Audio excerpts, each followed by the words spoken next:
अब आगे पढ़ाने वाली बारी आई। पढ़ाने वाली बारी आई तो हमने क्या किया कि शुरू में वो डॉटेड लाइनें होती है ना, ऐसे करके डॉट होती है कि हम लिखना सिखाने से पहले वो जब अगर बाजार से बनी बनाई भी बुक लेकर आएंगे तो पहले वो डॉटेड आएंगी, straight line, slanting line, horizontal, vertical kind of, और कर्व्ड लाइन ऐसे करके। बच्चा जब पहली सीधी लाइन पर मान लो लाइन खींचना शुरू करता है, he will never draw straight. Obvious है, पहली बार जब उसने पकड़ी है, सबसे पहली बात तो उसने पेंसिल पकड़ी, मान लो उसने पेंसिल ऐसे पकड़ ली, अगला रिएक्शन मम्मा का, नहीं बेटा इसको ऐसे नहीं, ऐसे पकड़ते हैं। हमने उसको ऐसे पकड़ना सिखाया। मैसेज क्या गया दिमाग में? मम्मा ने आपको पेंसिल पकड़नी सिखा दी।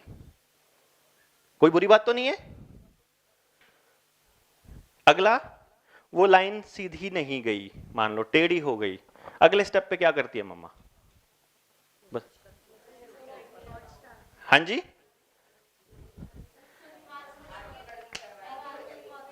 एक एक करके करते हैं। हाँ जी, हाथ पकड़ के लिखवा देंगी पहली बार में जब।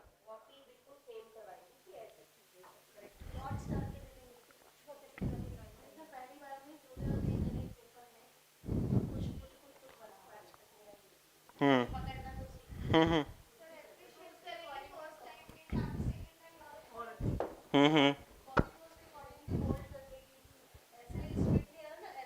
हम्म, ठीक है। और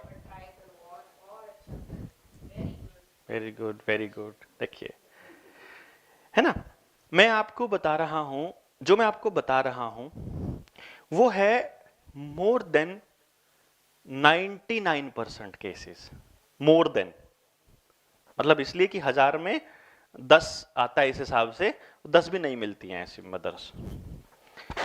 होगा क्या, पहले लाइन टेढ़ी चली गई ना गलती से, आप तो टीचर हैं, आप तो सारी टीचर्स हैं, आप में से भी सिर्फ एक मदर ने बोला कि तू पहले पकड़ना तो सीख, बना तेरे से जो बनता है। बाकी ने क्या किया, किसी ने कॉपी मोड़ी, किसी ने लाइनें डॉट छोटे कर दिए, किसी ने दोबारा से बताया, किसी ने अप्रिशिएट किया। लेकिन मैक्सिमम क्या होगा, टीचर्स कंफर्टेनिटी से बाहर चले जाइए, पेरेंट्स पे चले जाइए।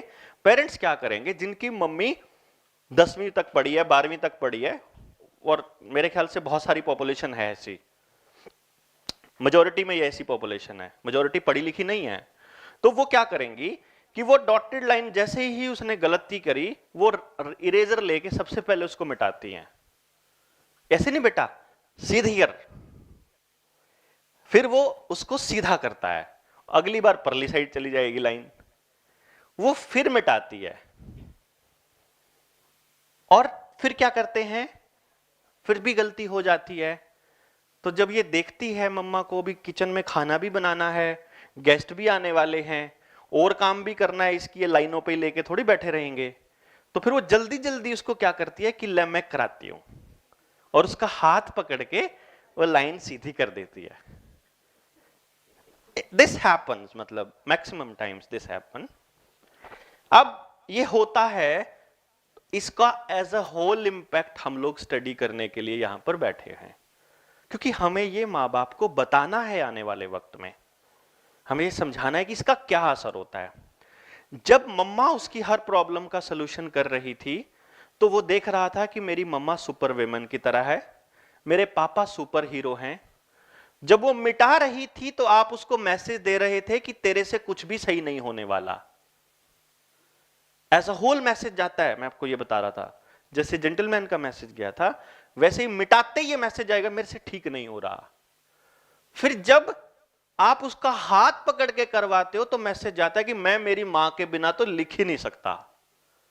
और जिन जिन की माओं ने मिटा के अपने हाथ से उसको होमवर्क करवाया हुआ है, जिस जिसने उसको अपने हाथ से लिखना सिखाया हुआ है, आप में से जो है वो भी देख लेना, और वो जो है वो भी देख लेना, उनको एक प्रॉब्लम होती है बड़ा होने के बाद, 5वीं 6वीं में जाने के बाद, कि जब तक मैं पास बैठी हूं तब तक तो कर लेता है, मेरे उठते ही नहीं करता, अपने आप नहीं करता, क्योंकि आपने अपने आप करने वाली इंस्टिंक्ट तो उसके बचपन में ही मार दी। उस पहली बार जब वो काम कर रहा था तभी मार दी। और ये बात सिर्फ लिखने तक सीमित नहीं है, जब वो साइकिल चला रहा है तब भी, जब वो कुछ कलर कर रहा है, दीवार पे कुछ कलर मार रहा है ऐसे इधर उधर पेंसिल, तब भी, वो जब अपनी पैंट शर्ट के बटन, जब शर्ट के बटन बंद कर रहा है तब भी, लेसिस बांध रहा है तब भी, खाना खा रहा है तब भी, बेड पे खिंडा रहा है तब भी, दूध पी रहा है तब भी, पॉटी कर रहा है तब भी, नहा रहा है तब भी, every time you try to correct him.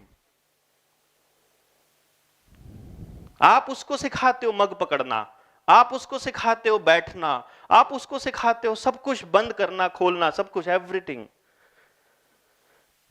Then you give a message कि आप नहीं कर सकते अपने आप, you need a help, you need your mother, you need your father.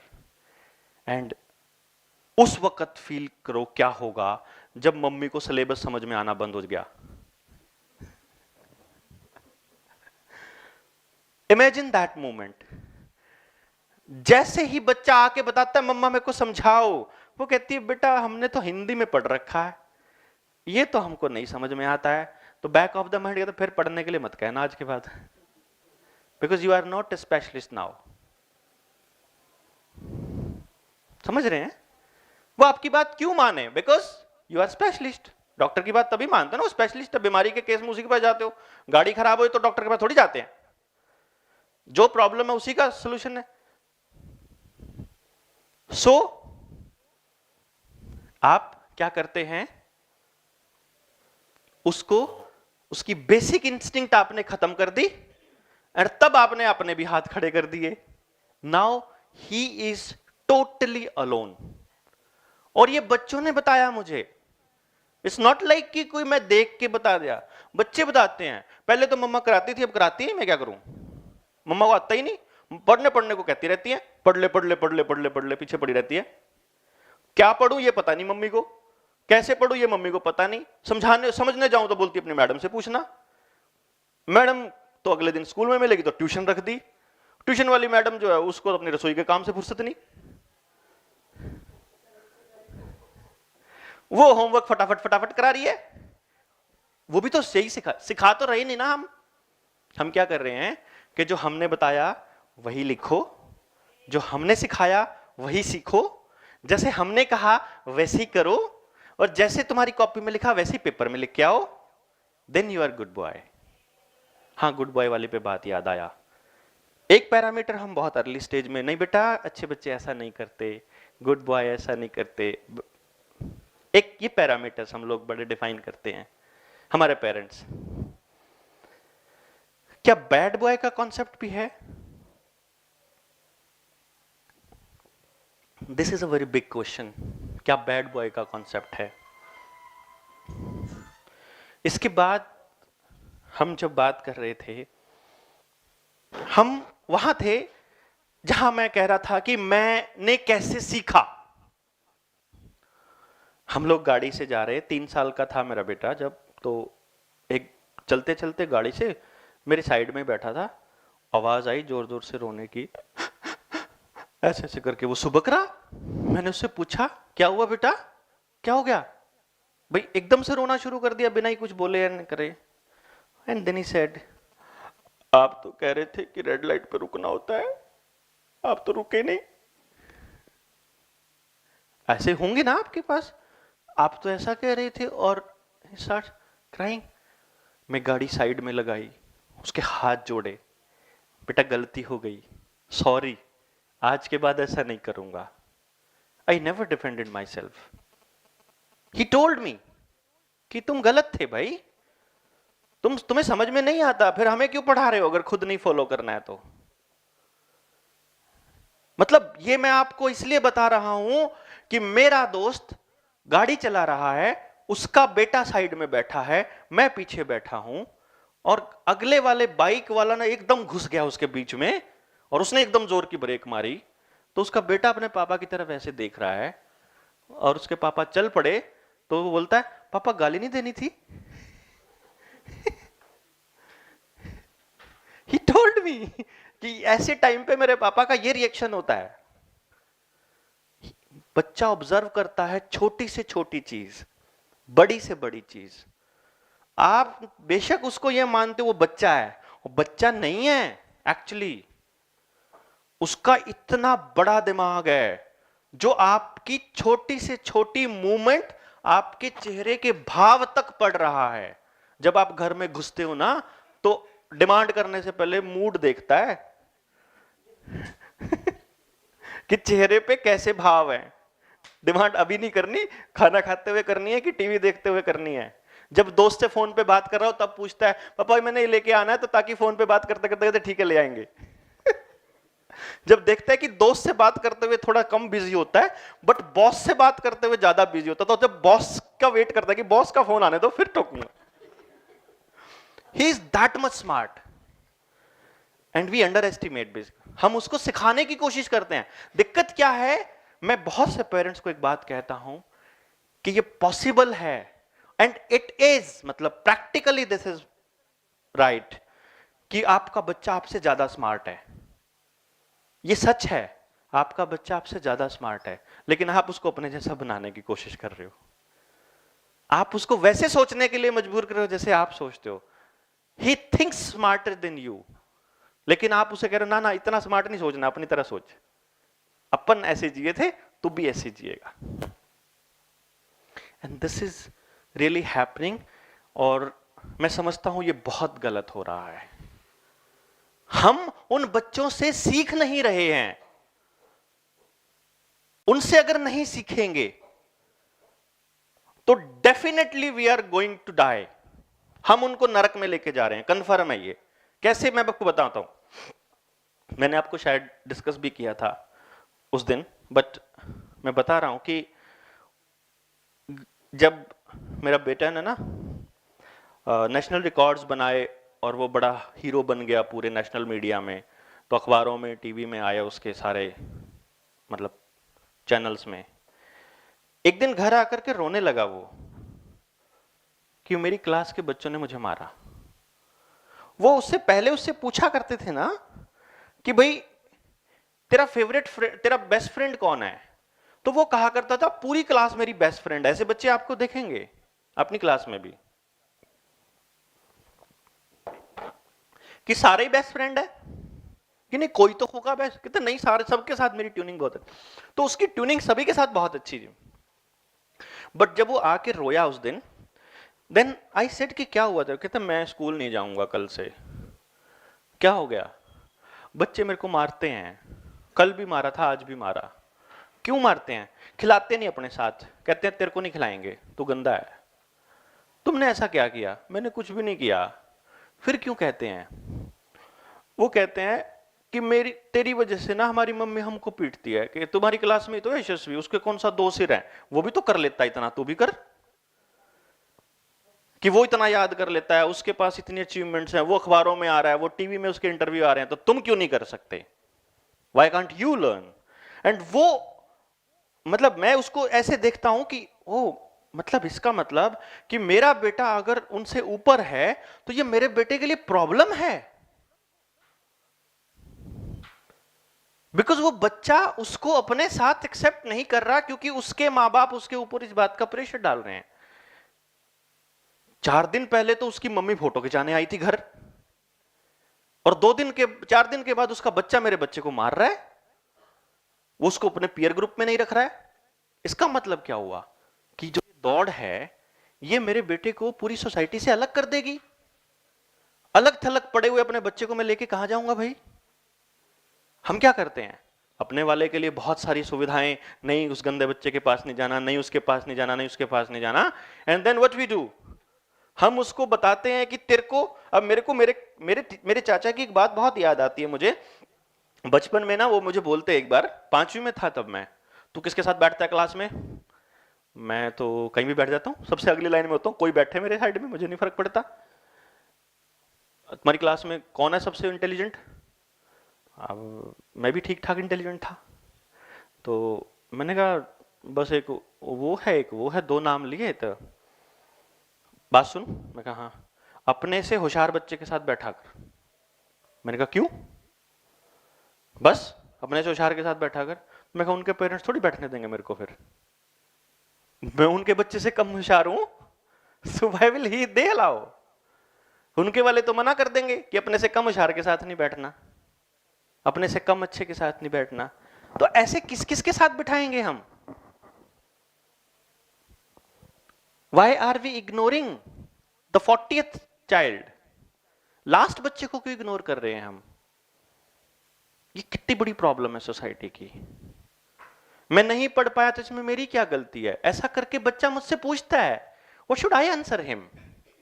मेरे से नहीं पढ़ा जाता तो मैं क्या करूं? मुझे नहीं याद आता, मेरे को नहीं। आप एक बता दीजिए, आप एक बात बताइए, आप में से कौन है जो गालियां खाना चाहता है? आप में से कौन है जो अपने माँ बाप की डांट सुनना चाहता है? कौन टीचर की नजरों में गंदा होना चाहता है? कौन सोसाइटी की नजरों में गंदा? इज देयर एनीवन जो जान के प्लान करके गंदा बनता है? लेकिन क्या आप सबकी नजरों में अच्छे हो? हम सबकी नजरों में अच्छे भी नहीं है, लेकिन हम गंदा बनना चाहते नहीं, फिर भी हम गंदे हैं। व्हाई? बिकॉज जो सामने वाले ने पैरामीटर्स बनाए हुए हैं, हम उन पैरामीटर्स में फिट नहीं बैठ रहे, और यही कारण है कि हम उनके लिए सही नहीं है, करेक्ट नहीं है। तो why do we make parameters? जब हमने ये कहा कि दुनिया में एग्जिस्टिंग जितने बच्चे हैं, जितने इंसान हैं, हर एक यूनिक है, तो क्या उनको हम किसी पैरामीटर में बांध के रख सकते हैं? क्या हम उन्हीं को अच्छा कहेंगे जो हमारे बनाए हुए पैरामीटर्स में सेट बैठते हैं? We need to think of it. इसीलिए दोबारा बैठ के इस बात पे चर्चा करनी पड़ेगी कि जैसा आप सोचते हो, अगर आप उसकी गारंटी लेते हो कि वो 100% सही है, तो फिर सबको वैसा ही बनाना शुरू कर देते हैं।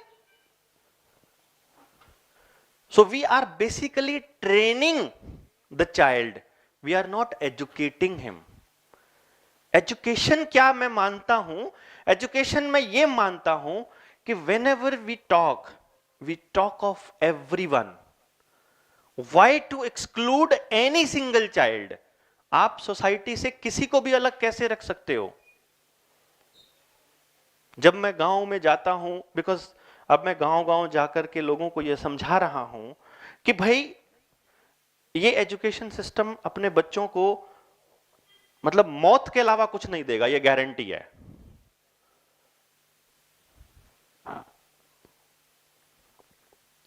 क्योंकि सिस्टम ने या लोगों ने जिंदगी नौकरी को ही मान लिया, और हमारा सिस्टम टॉपर 3 बच्चों को भी एडजस्ट करने की हैसियत नहीं रखता। जितने स्कूल आसपास हैं पूरी दिल्ली में, टॉपर 3 बच्चों को भी एडजस्ट नहीं कर पाता सिस्टम, बाकी तो छोड़ ही दो। तो जो बाकी के बच्चे हैं वो कहां जाएंगे? This is a question. अगर जिंदगी वही है जो नौकरी से मिलती है, तो बाकी तो मतलब मरने के लिए छोड़ दिए हमने। और जो छोड़ दिया मरने के लिए, वो मेरे को लगता है कि जिसके पास खाने के लिए नहीं है, जिसके पास पहनने के लिए नहीं है, जो सोसाइटी ने जिसके ऊपर लेबल लगा रखा है कि you are not worthy, you are not good enough, वो हमारे बच्चों के लिए खतरा नहीं बनने वाला क्या? आपको नहीं लगता कि वो उनके लिए खतरा बनने वाला जो रोटी खा रहे हैं आराम से? चाहे वो चेन स्नैचिंग हो, चाहे वो चोरी डकैती, इवन जिसको हम अलग अलग चीजों में प्रॉब्लम कहते हैं।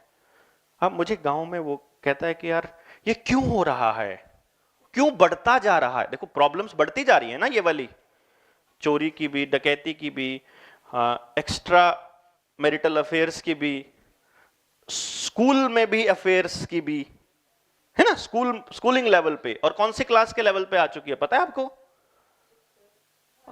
अरे 6th 7th आप बात करते हो। पहली क्लास वाले को पता है, नर्सरी वाले को भी पता सब कुछ, उसको पढ़ना नहीं आता पर पोर्न साइट पता है उसको कौन कहां से होती है। This is truth. आप उसको मालूम है कहां से उसको क्या देखना है। मैं अभी 7th में है मेरा बेटा, तो 6th में था तब वो बहुत, बिकॉज मेरा एक पेरेंटिंग की खासियत क्या है कि मैं अपने बेटे को कभी करेक्ट नहीं करता, उसको नहीं कहता कि तूने ये गलत सोचा। सो ही टेल्स मी एवरीथिंग और नेचुरल वे में बताता है। अब मैंने उसको छठी में बोला कि मैंने उससे पूछा अपने लाइट वे में, अपने देसी भाषा में, देसी, मैंने कहा यार किसी के घर कॉपी लेने चलना हो तो बता दियो, दोनों बाइक पे चलेंगे आप। तो बोलता है मतलब, ऐसे करके मेरे साथ गाड़ी में जा रहे थे हम लोग ना, तो बोलता मतलब, मैं कहा मतलब ये है यार, तुम छठी में हो गए हो, अभी तक तो तुम्हारे को क्लास में कोई लड़की पसंद आ गई होगी, तो तुम लोग करने लग गए होंगे अब तो, मेरे वाली कौन सी, तेरे वाली कौन सी वाली टाइप। ऐसे करके मेरी तरफ देख के कहते हम तो 5वीं में लग गए थे करने।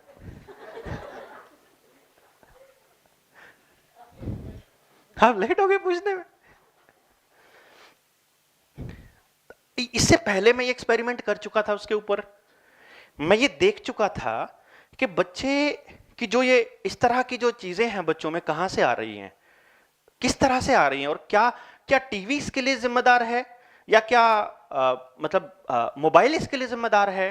तो इन चीजों को हम देखने की कोशिश कर रहा था। तो क्या इस सोसाइटी में अभी आई है बच्चों तक पहली क्लास की, या पहले भी थी।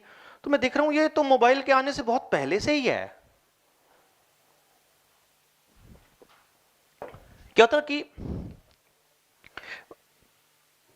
पहले अकेलापन थोड़ा कम मिलता था बच्चों को, तो इसलिए उसका एक्सपोजर कम हो पाता था।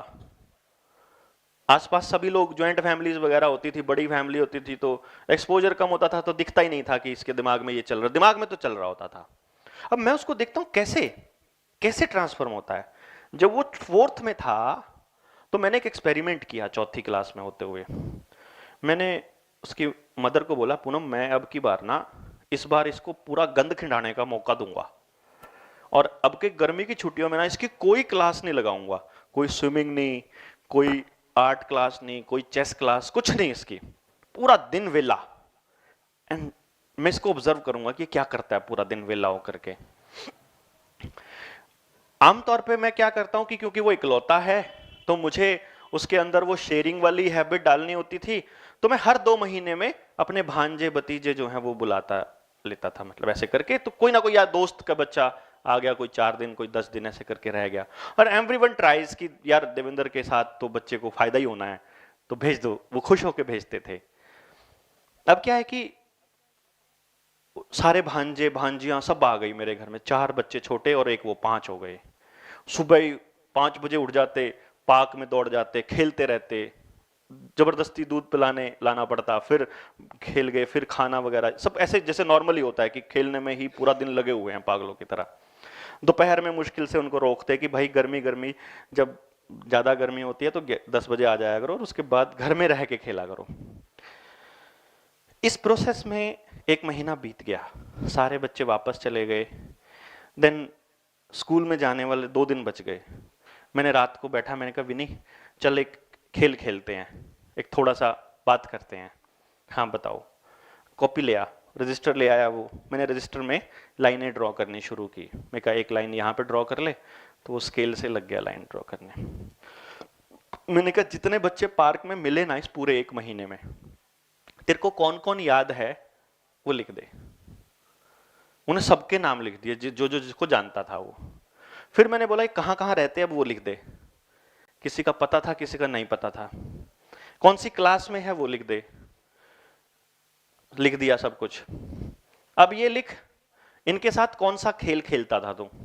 किसी के साथ दौड़ रहा है, किसी के साथ लुका छिपी खेल रहा है, किसी के साथ क्रिकेट खेल रहा है, किसी फुटबॉल के साथ, तो ऐसे करके उन्हें लिख दिया। एंड देन अब लिख कि इसकी कौन सी बात तुम्हें बहुत अच्छी लगती है।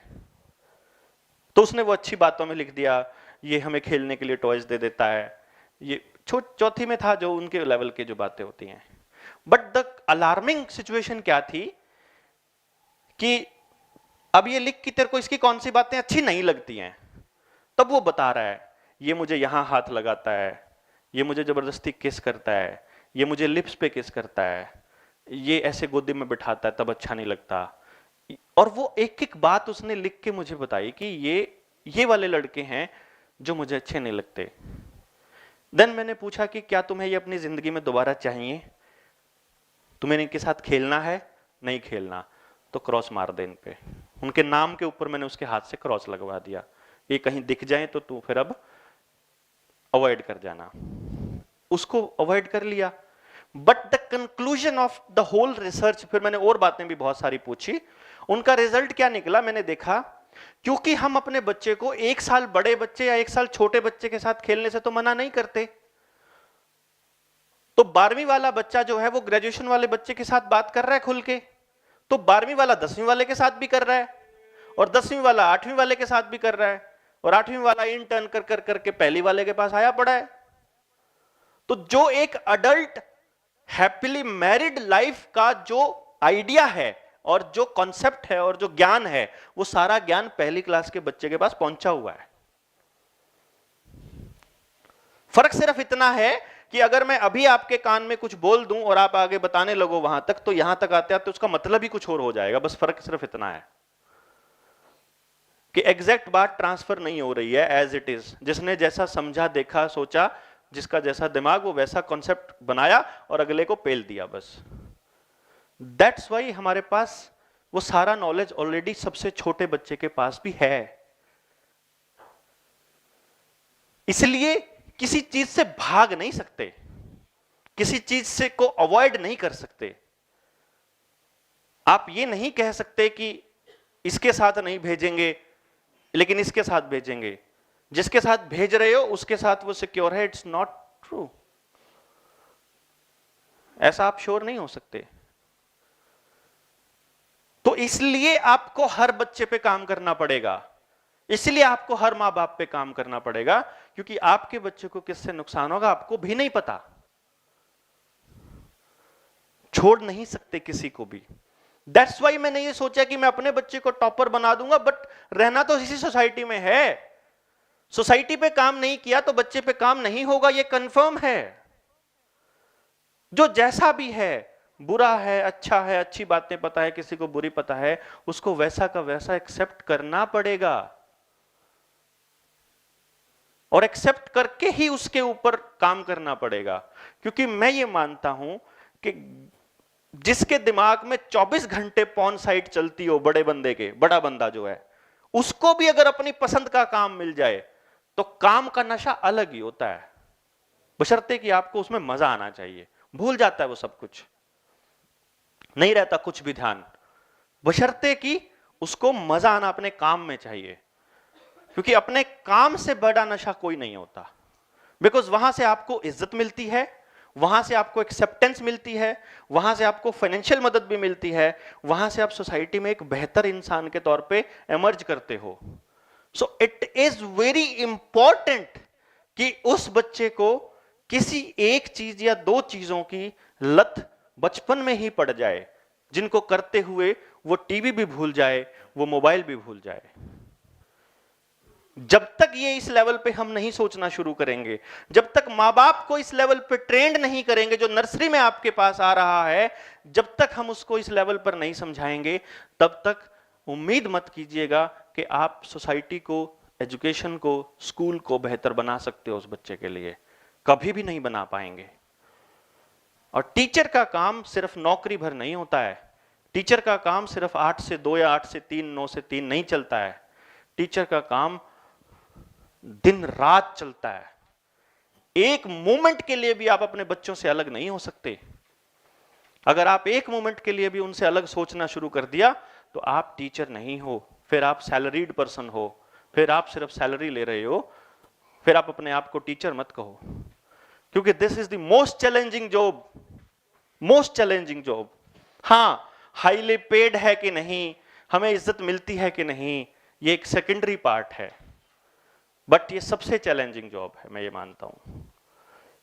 क्योंकि आपका काम है आपकी क्लास में पढ़ने वाले, बैठने वाले और आपको सुनने वाले हर बच्चे की उस प्रॉब्लम की जड़ तक जाना, उसका रीजन ढूंढना, उसके लिए प्रयास करना। मेरा यह मानना है प्रयास सबसे इंपॉर्टेंट है। मैं यहां आपके बीच आया हूं, यह मेरा प्रयास है, और इस प्रयास को कोशिश कर रहा हूं कि आप इसको एक्सेप्ट कर लें, आप अपना प्रयास बना लें। हम नहीं कहते हम दुनिया बदल देंगे, स्कूल बदल देंगे, सिस्टम बदल देंगे, हम ये कहते हैं हम प्रयास तो कर रहे हैं, कम से कम हम इस दिशा में सोच तो रहे हैं। और जैसे ही आप सोचना शुरू करोगे, जैसे ही उस बच्चे को आप मैसेज दोगे कि तुम गलत हो गए, कोई बात नहीं, we accept you as what you are, वो एक बार और टेस्ट करेंगे कि खाम खाई तो नहीं कह रहे, सच्ची में एक्सेप्ट करते हैं कि नहीं। एक बार दो बार और उसकी गलती को वैसे ही एक्सेप्ट करना, कोई चक्कर नहीं बेटा, कोई टेंशन नहीं, हमने भी की बचपन में ऐसी गलतियां। उसके बाद वो आपका गुलाम हो जाएगा, कन्फर्म है। ऐसे बच्चे देखे होंगे आपने, जैसे ही आपने उसको एक्सेप्ट किया वो बच्चा आपका हो गया, फिर आप उसे जो कहेंगे वो कहेगा इस मैडम की तो सारी मान लेता, इसकी नहीं मानता। ऐसे बहुत स्मार्ट टीचर्स हैं जो एक्सेप्ट करना जानते हैं उस बच्चे को, with their mistakes, with their defaults, with their faults. इसलिए इट्स वेरी इंपॉर्टेंट कि हम उनको एक्सेप्ट करें जैसे वो हैं।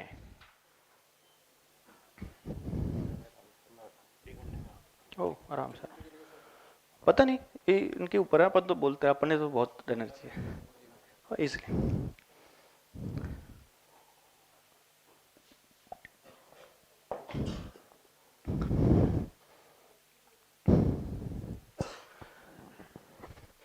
तो ये कुछ बेसिक्स हैं जिन पे हम देखिए, इनके ऊपर discussion is the most important part. जैसे ही आपको एक पार्ट पे समझ आएगा तो अगले पे मूव कर जाएंगे हम। और अच्छा, चाय पानी का किसी को लगा है क्या तलब?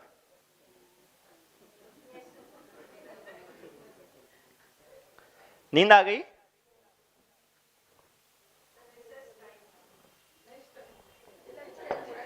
वो घड़ी ना फिक्स है, मतलब ना भी देखो तो भी यार इस टाइम कुछ हो रहा है वो क्या चक्कर है? वही ना, वो आप 11 बजे के हिसाब से सेट है। अच्छा, एक बात बताइए सिंपली, मेरे ख्याल से ये बिना ब्रेक का लॉन्गेस्ट लेक्चर सुना होगा आपने, 1.5 घंटे तक का। ऐसा होता है? तो क्या ऐसा होता है कि हम 1.5 घंटा कॉन्टिन्यूस कनेक्टेड रहते हैं? कनेक्शन बीच में टूटता ही टूटता है।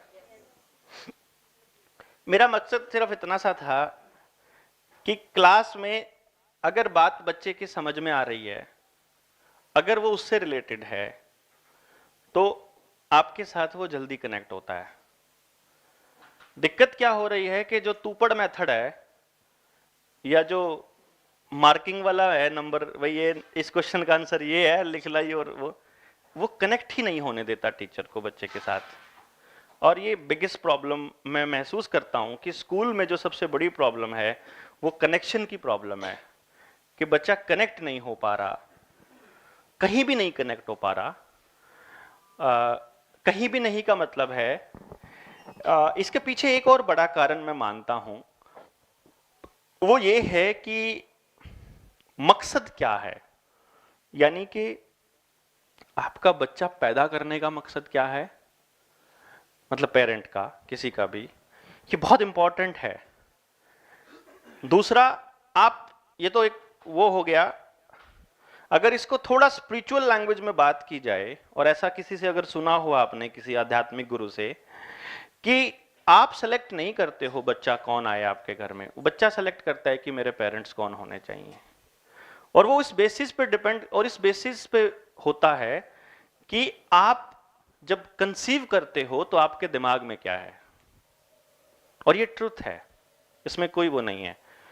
आपका बच्चा किस दिशा में जा रहा है, वो दिशा वही है जो आपने तब डिसाइड की थी जब उसके लिए आप प्लान कर रहे थे कि मेरा बेटा बड़ा होकर मेरे लिए मकान बनाएगा, पैसा कमाएगा, मेरी सहारा बनेगा बूढ़ापे का, या बहुत पढ़ लिख के बड़ा अफसर बनेगा।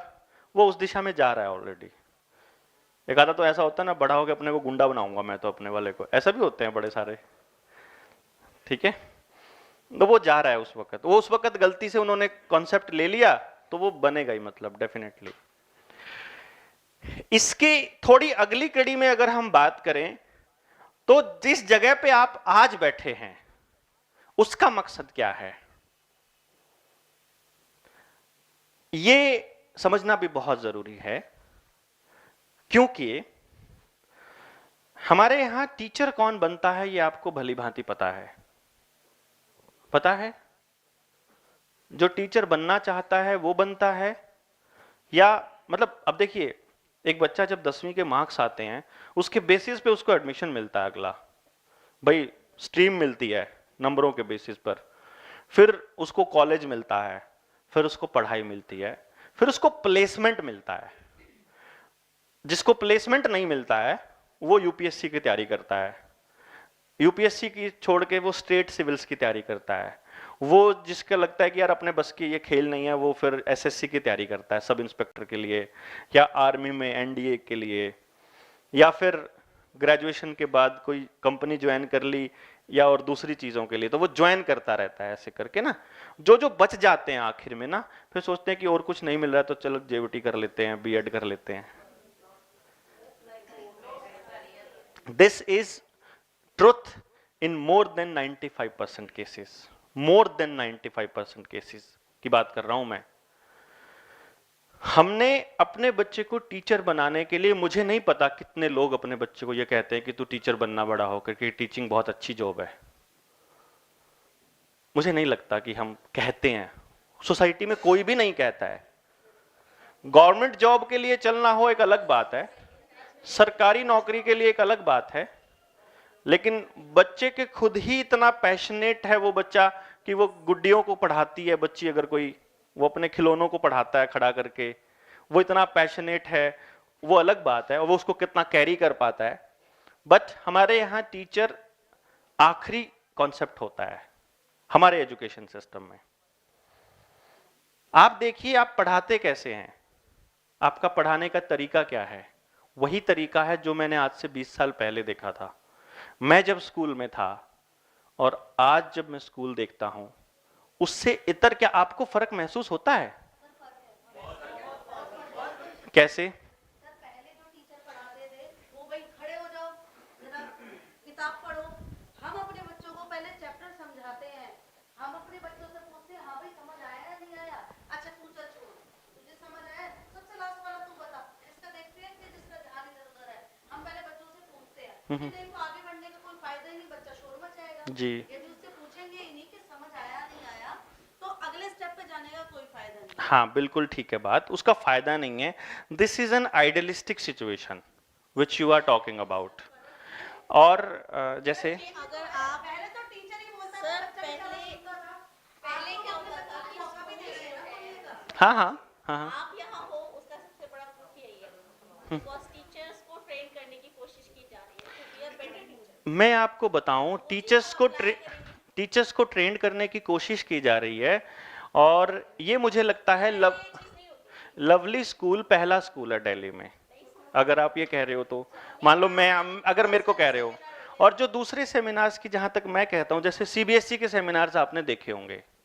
सीबीएसई के सेमिनार्स क्या करते हैं, आपको एक मॉड्यूल देते हैं, एक मॉड्यूल देते हैं, वो बना बनाया मॉड्यूल होता है, करिकुलम फ्रेमवर्क है, उसको लेके करते हैं, आपको सिखा देते हैं और आप आ जाते हैं। जहाँ तक मैं आप किसी की बात नहीं कर रही, हाँ हाँ बिल्कुल कहिए। कि मेरा एक एम होता है बच्चों को इंडिपेंडेंट बनाना। बिल्कुल। मैं पहला सेंटेंस ही ये बोलती थी आप इंडिपेंडेंट बनिए, क्योंकि बच्चों हाँ हाँ को नहीं आदत नहीं, होती है, हाँ हाँ इसकी जरूरत नहीं है। हाँ हाँ मैं बड़े नहीं नहीं, बैठे बैठे रहिए। हाँ बच्चों की आदत होती है, एक छोटा सा एग्जांपल है कि अपना होमवर्क पूरा करना तो दूसरे को दिया ना कॉपी टीवी पर आयो। एग्जैक्टली। और अभी न्यू सेशन शुरू तो मैंने इसी बात थीम को लिया इसका कि तुम लोग इंडिपेंडेंट बनोगे, बुक्स पड़ोसी क्लास से नहीं हायर करके लाओ। बिल्कुल और मैम ने सर प्रूविस कि मैंने मेरी क्लास में एक भी बच्चा साइड वाली किताब क्लास से किताब नहीं लेता। बिल्कुल बिल्कुल। बी अलर्ट अबाउट इट कि आप दोगे तो वो क्यों दे रहा है दूसरा। इस बात को मैंने डाल दिया कि आपको किताब मांगनी ही नहीं। बिल्कुल। क्यों? क्योंकि मैं सिर्फ 3 दिन अलर्ट रही, चौथे दिन सारे बच्चे 35 के 35 बच्चों बस किताब। बिल्कुल आप यही मांग के नहीं, क्योंकि मैंने एक कॉन्सेप्ट क्रिएट किया कि यू आर डिपेंडेंट, ये इंडिपेंडेंट। ये जो बात है ना, ये आपने इस सेशन में लागू की है। ये आपने ये कहा कि हमने 3 दिन अलर्ट रही और उसके बाद चालू हो गया, मतलब it is still happening. Continue था, लेकिन इस बार मैं बड़ा फोर्सली गई क्योंकि पिछले साल इस चीज फोर्सली, पिछले साल मैंने काफी कब देखा इस चीज को, पिछले साल ऑब्जर्व किया। हाँ हाँ तो यही चलता है, उसी बात, हर वक्त यही चलता रहता है, पिछले साल तक भी इन्होंने ऑब्जर्व किया, यही चलता रहता है। उसको कवर अप किया।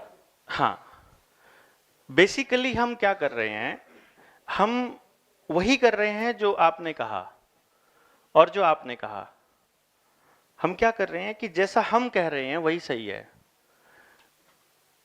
जो हम तरीका बता रहे हैं वही सही है। एजुकेशन सिस्टम पहले सिर्फ हम घरों में भी चेंज हुआ है, स्कूलों में भी चेंज हुआ है। पहले सिर्फ बच्चे को पढ़ाया जा रहा था, आज बच्चा इतनी एक्टिविटीज करने पड़ती बिल्कुल। देखिए, जब हम बात करते हैं ग्रोथ की, ओवरऑल ग्रोथ की, तो नहीं, आप बहुत सही कह रहे हैं, हम इसी एंगल पे बात, हाँ, एजुकेशन सिस्टम की हम बात कर रहे हैं, इसी पे हमारा पर्पस ये है बात करने का। मैडम ने कहा कि आज को करिकुलर एक्टिविटीज बहुत ज्यादा होती हैं, ठीक है। आपको इन को करिकुलर एक्टिविटीज के पीछे माँ बाप क्या सोचते हैं आपको पता है? एज अ पेरेंट तो सर मैं भी ऐसे सोचती हूँ कि हाँ, बच्चा कहीं कोई फील्ड तो उसे समझ में आ रही है, तो वो ग्रो कर रहा है। वो अब ग्रो मेरा कर, बेटा क्रिकेट में इंटरेस्ट लेता है, तो वो उसको आप कितना भी खिला लो, जी, और खिलाने के बाद भी अगर मैं उससे कहूंगी बेटा 1 घंटा पढ़ ले, तो वो पढ़ लेता है, पढ़ लेता है। थकता नहीं है वो। क्या ऐसा भी हुआ कि उसके पापा ने उसे कभी समझाने की कोशिश की हो कि बेटा क्रिकेट में बहुत पॉलिटिक्स चलती है और तू कोई सिंगल गेम ले ले और हम कोई सिंगल गेम लेके खेलते हैं तो उसमें ज्यादा ग्रोथ होएगी? नहीं, हमने आज तक कुछ ऐसी कोशिश नहीं की। लेकिन ऐसे करते हैं। देखिए, जो हम बात कर रहे हैं, this is more than 95% people.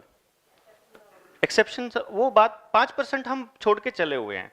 वो 5% हम इसलिए छोड़ के चले हुए हैं क्योंकि उसके 2 कारण हैं, और 2 की बजाय उसका एक ही कारण मैं समझता हूं कि चाहे एक्सीडेंटली चाहे डेलिबरेटली आपके पेरेंट्स ने आपकी ऐसी पेरेंटिंग कर दी कि आप अपने काम से खुश हैं।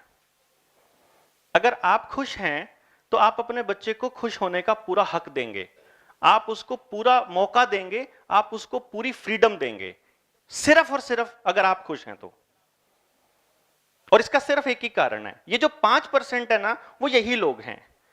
क्योंकि जिस वक्त साइना नेहवाल पूरी दुनिया में नंबर 1 रैंक पे आई, तो उसका एक इंटरव्यू आया कि मेरे पापा मुझे 4 बजे उठा के ले जाते थे स्कूटर पे, मैं नींद में ऊँघती हुई जाती थी, और मेरे पापा मेरे को पूरा दिन वहां पे प्रैक्टिस कराते थे, और मैं इस तरह से बहुत स्ट्रोंग हो गई और मैं कर गई। और मेरे जो कोच हैं मिस्टर प्रकाश पादुकोण, वो बहुत बढ़िया मुझे कोचिंग भी उन्होंने दी। ये उन्होंने मतलब ऐसा कुछ करके बताया। तो क्या साइना नेहवाल के पापा की वजह से वो वहां पहुंची, या साइना नेहवाल वैसी थी, या प्रकाश पादुकोण वैसा कोच था? इस पे क्या हुआ कि मैं उस वक्त अपने बेटे को टेनिस खिलाने के लिए लेके जाया करता था, he was just 5 year old. तो मैंने देखा कि उसके इंटरव्यू के बाद इमीडिएटली जहां पे जो टेनिस की क्लास थी, वो सर्दियों के दिनों में उसका इंटरव्यू आया था, और जहां टेनिस क्लास 6 बजे शुरू होती थी, उसके बाद वो 5 बजे शुरू हो गई उसके इंटरव्यू के बाद। कुछ पेरेंट्स ने इंसिस्ट किया कोच को कि हम अपने को सुबह सुबह जल्दी लेकर आया करेंगे, और ये कंटिन्यूअस हुआ।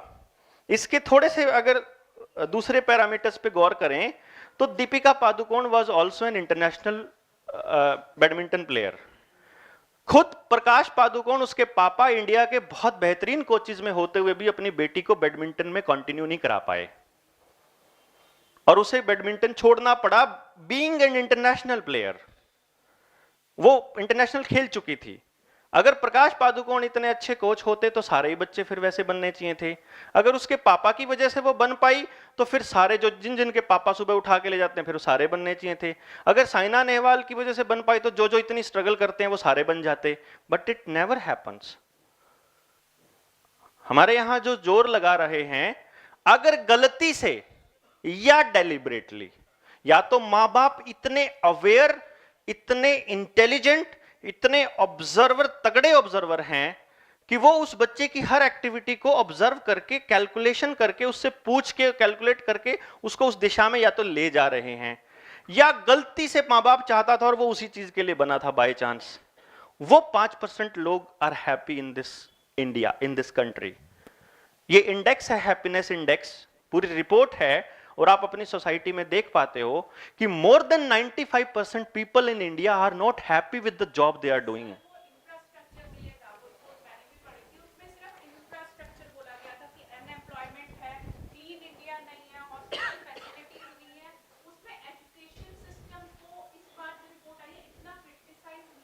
एजुकेशन सिस्टम को नहीं, ये था हैप्पीनेस इंडेक्स का, कंट्री का रैंकिंग था। मैं जो बात कह रहा हूं,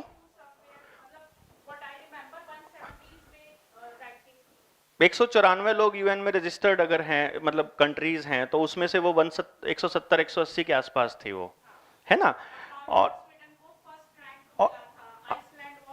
हाँ,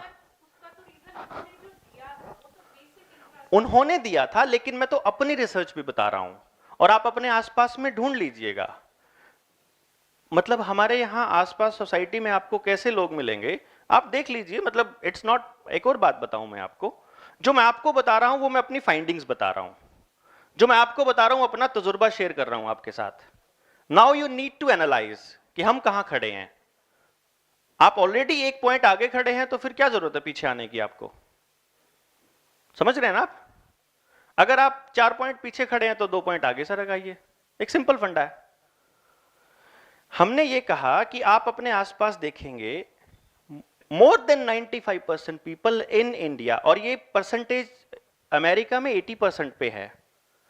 मतलब वहां जो डेवलप्ड कंट्रीज है वहां भी ये हाल है, जिनको हम कहते हैं वहां कम से कम इंसान को इंसान के तौर पे इतनी रिस्पेक्ट तो मिलती है। हमारे यहां तो इंसान के तौर पे हमें क्या रिस्पेक्ट मिलती है, you know very well. As a person हमें कितना क्या समझा जाता है। हमारे यहाँ तो एजुकेशन मिनिस्ट्री का नाम भी ह्यूमन रिसोर्स मिनिस्ट्री कर दिया गया। हम तो रिसोर्स हैं बेसिकली, अगर देखा जाए तो हम तो इस्तेमाल करने की चीज हैं। तो क्या हुआ कि जब 95% लोगों की हम ये बात करते हैं कि they are not happy with the work they are doing, तो how can they be a motivation to the people to be happy. अगर हम ये देखें, आप अपनी ही लाइफ से सोच लीजिएगा कि सुबह से लेके शाम तक जो भी काम आप करते हैं उसमें आपको कितना आनंद आता है। मतलब उठ के घर का काम करने से लेकर के, स्कूल में आने से लेकर के, जाने के बाद बच्चों के साथ लगने से लेकर के, और रात तक, चाहे उसमें ड्राइविंग भी इंक्लूड हो गई।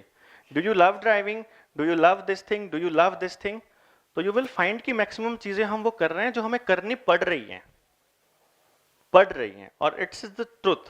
क्योंकि हमें या तो अर्न करना है, या हमें कहीं एक स्टेटस चाहिए, या हमें कहीं ना कहीं सोसाइटी में अपनी एक पोजीशन चाहिए, कि हमें ये लगता है कि हम इस पोजीशन पर होंगे तो सोसाइटी हमें एक्सेप्ट करेगी। रीजन बीइंग कि इंसान हो चाहे जानवर हो चाहे कोई दूसरी स्पीसीज हो, every species is fighting for survival instinct. Basically वो अपने आप को एक्सेप्ट करवाना चाहती है कि एनवायरनमेंट उसको एक्सेप्ट कर ले जैसे हम हैं। नहीं है तो वो खुद को अपने आप को चेंज कर लेते हैं, अडेप्टेशन जिसे हम कहते हैं। फिर हम अडेप्टेशन पे लगे हुए हैं, वे आर नॉट। अब क्योंकि वो तो चलो एनवायरनमेंट के साथ किसी स्पीसीज का या किसी जानवर का होता है, बट अगर बच्चों पे अगर इस चीज को लेके जाए हम, तो उनको भी हम वही आदत डाल रहे हैं अडेप्टेशन की, कि हमने अडॉप्ट किया, हमने इन चीजों को अडॉप्ट किया तो तुम भी करोगे आने वाले टाइम में। हम इस प्रोसेस को रिवर्स में लेके जाने की बात करते हैं, जो हम करते हैं कि you need to understand the child and you need to reframe the environment. अभी जब हम इस रियल कॉन्सेप्ट पे आएंगे कि कैसे अंडरस्टैंड करना है, कैसे समझना है, क्या लॉजिक है, कैसे सोचते हैं, ये वाली चीजें तो बाद में चलती रहेंगी। इंटरवल के बाद, कितनी देर का इंटरवल है? 20 मिनट्स का इंटरवल हम लेते हैं, 20 मिनट का। आप लोग फ्रेश वगैरह हो जाइए, चाय पानी पीजिए, और फिर हम we begin with the first topic, that is thought process and personality. Thank you very much. Good. कुछ चीजें ऐसी होंगी जो आप ऑलरेडी अवेयर होंगे, कुछ चीजें बहुत अलग नहीं होंगी जो आपने सीखा है, बस हम थोड़ा डेप्थ में जाएंगे। हो सकता है क्योंकि आपके पास मल्टीपल इंटेलिजेंस और पर्सनालिटी से रिलेटेड ऑलरेडी आपकी ट्रेनिंग हुई है एक है, और एमआई से रिलेटेड आपकी ट्रेनिंग हुई है। हम थोड़ा डेप्थ में जाएंगे, थोड़ा प्रैक्टिकल इंप्लीकेशन की तरफ हम मूव करने की कोशिश करेंगे कि हम प्रैक्टिकली उनको कैसे समझते हैं।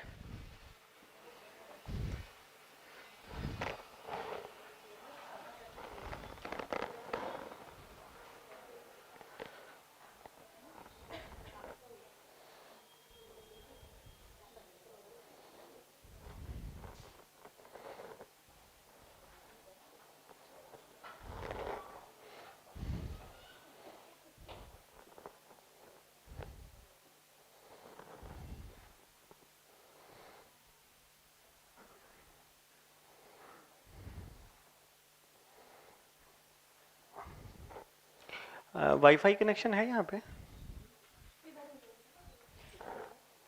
वाईफाई का कॉन्फ्रेंस हॉल में नहीं आता।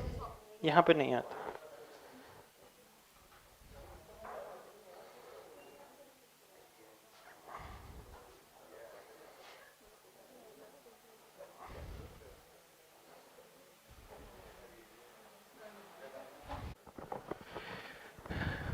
चलिए ओके, चलिए कोई बात नहीं, हम शुरू करते हैं। हाँ, मल्टीपल इंटेलिजेंस से पहले हम थोड़ा सा इस बात पे फोकस करते हैं कि कोई भी इंसान सोचता कैसे है, डिसीजन मेकिंग किस बेसिस पर लेता है।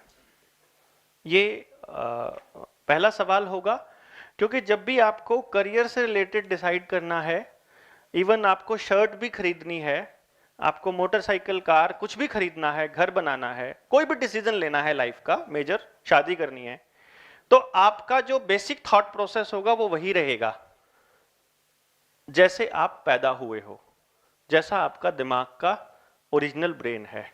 वो आप नहीं, उस थॉट प्रोसेस को रोक नहीं सकते, उसको बदल नहीं सकते। तो इसलिए जब हमें यह पता चल जाए कि हमारा बच्चा जो क्लास में है और जो हमारा स्पाउस है, हमारा कोलीग जो पार्टनर है, दोस्त है, उसकी ओरिजिनल मैन्युफैक्चरिंग ये है, उसकी बेसिक थॉट प्रोसेस ये है, तो और आप इसको नहीं बदल सकते, तो देन इट इज ईजियर कि आप उसको एक्सेप्ट कर लें जब आपको पहले ही मालूम है।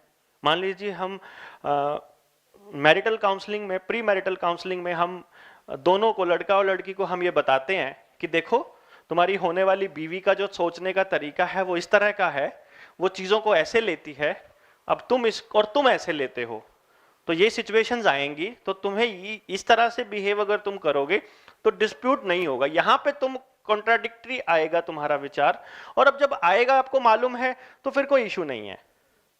अगर वो आप मान लो मैं अपने पापा से कुछ मांगने गया या मैं उनको कुछ कहने गया, और जैसे ही उन्होंने मुझे कुछ कहा तो मैं अपनी मम्मी को बोला मेरे को पता था ये ऐसे ही कहेंगे, अब मेरे को पता था वो ऐसे ही कहेंगे, तो कोई दिक्कत नहीं है। मतलब if we already have some assumptions कि वो ऐसा, जैसे छोटा बच्चा है ना कि जा अपने पापा को बोल, नहीं पापा नहीं देंगे, पता है बच्चे को कि मेरे पापा मेरी बात नहीं मानेंगे या मानेंगे, उनको मालूम है, तो घर में कौन मान सकता है, दादा मानेंगे, दादी मानेंगे, कौन, तो वो देखते हैं कि किसका।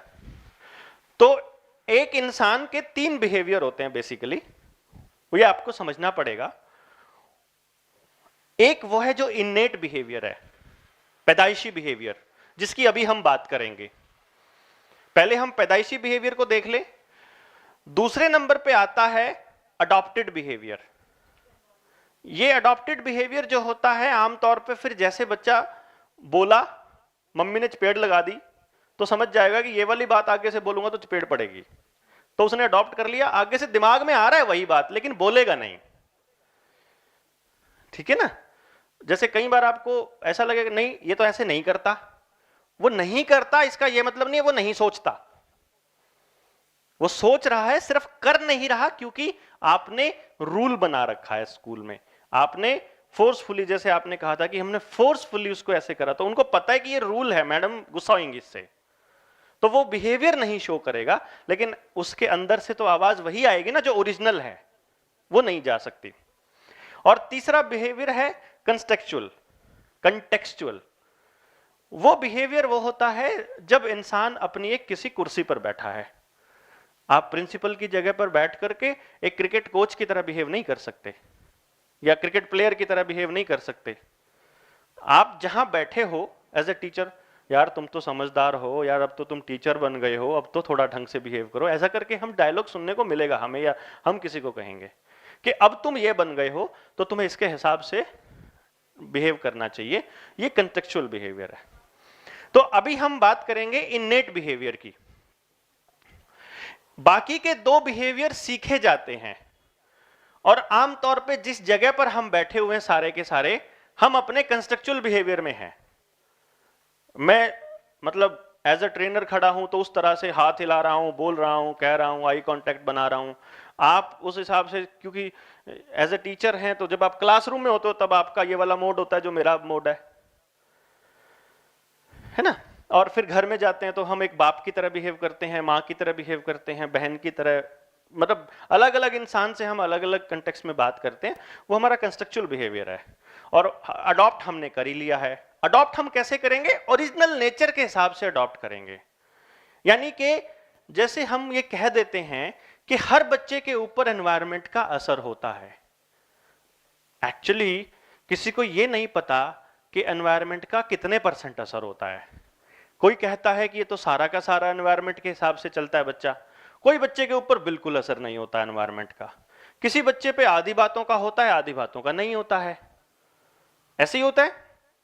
तो अब हम जब इसको खत्म करेंगे तो हमें समझ में आ जाएगा कि ये वाला पर्टिकुलर बच्चा एनवायरनमेंट से इतना लेगा, ऐसे लेगा, ये तरीका होगा जब तक हम एंड पे पहुंचेंगे।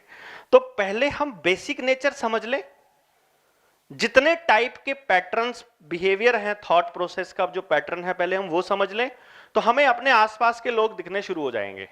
ये वाला काम मेरा ये वाला बच्चा करता है, मेरा ये वाला काम ये वाला, तो वो हमें पता लगना चाहिए कि ये ऐसे सोचेगा। जो ऐसे सोचेगा उसकी ये प्रॉब्लम्स होंगी। ये प्रॉब्लम्स जेन्युइन हैं, अगर ये ऐसा कर रहा है तो वो ओरिजिनल है। अब इसको हमने कैसे मोल्ड करना है, आगे कैसे ट्रेंड करना है, कैसे पढ़ाना है, कैसे सिखाना है, ये आसान हो जाएगा फिर आपके लिए। हम सबसे पहला कॉन्सेप्ट ये है, पर्सनालिटी हम डिस्कस करेंगे। पर्सनालिटी में एक इंसान की 2 पर्सनालिटी होती हैं। एक को हम बोलते हैं इंट्रापर्सनल पर्सनालिटी और दूसरी होती है इंटरपर्सनल पर्सनालिटी। ये आपने अपने बीएड में भी पढ़ा होगा और जब भी डॉक्टर हार्वर्ड गार्डनर की थ्योरी पढ़ी होगी आपने बीएड में, मल्टीपल इंटेलिजेंस थ्योरी, और डिफरेंट थ्योरीज और पढ़ी होंगी, तो वहां पे इंटरपर्सनल और इंट्रापर्सनल का जिक्र आपके सामने आया होगा। इसको प्रैक्टिकली हम कैसे लेते हैं? अभी तक जो आपने करा वो मतलब हो सकता है वो ऐसे किया हो कि हमने एग्जाम देना है, जो उसमें लिखा हुआ है उसी हिसाब से हम सोचते हैं। इसका रियल में क्या है? इंट्रापर्सनल पर्सनालिटी का मतलब है, इंट्रा का मतलब अपने आप से रिलेटेड होता है, खुद से, यानी मैं खुद में क्या हूं, खुद में क्या हूं, ओरिजिनली क्या हूं।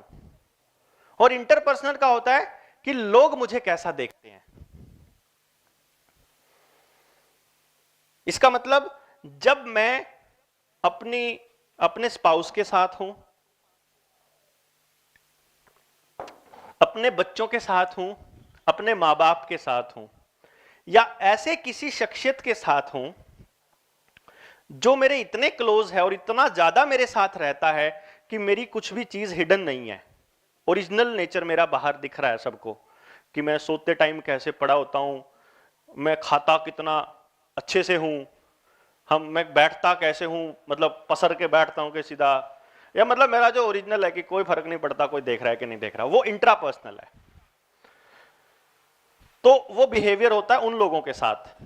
और दूसरा होता है इंटरपर्सनल, कि जैसे ही घर से बाहर कदम रखे तो लोग मुझे क्या सोचें, मुझे लोग एक इंटेलिजेंट आदमी के तौर पे जाने, या मेरे को कोई फर्क नहीं पड़ता, या मैं ऐसा दिखना चाहिए। और ये चीज आप प्लान करके नहीं कर सकते। जैसे आपने बहुत से लोगों को समझाया बहुत बार, यार तुम ना ऐसे मत किया करो, ये तो अच्छा नहीं लगता, वो बेचारे के बस की बात ही नहीं है, वो नहीं कर पाता, आपकी तरह से नहीं सोच पाता। तो वो इंटरपर्सनल इंटेलिजेंस है, वो पर्सनालिटी है। दैट मीन्स कि अच्छा, ये दोनों चीजें सेम भी हो सकती हैं और डिफरेंट भी हो सकती है। ऐसे बच्चे भी आपने देखे होंगे जिनकी मम्मी आपको शिकायत लगाएगी कि घर में तो ये टिक के ही नहीं बैठता, आप कहोगे नहीं नहीं बहुत अच्छा बच्चा, यहां तो कोई दिक्कत नहीं है इसको। या आप उसको कहते हो कि आपका बच्चा क्लास में इस तरह की शरारतें करता है, वो कहेगा नहीं मैडम मेरा बच्चा तो बहुत अच्छा है घर में। तो बेसिकली उस बच्चे की इंट्रापर्सनल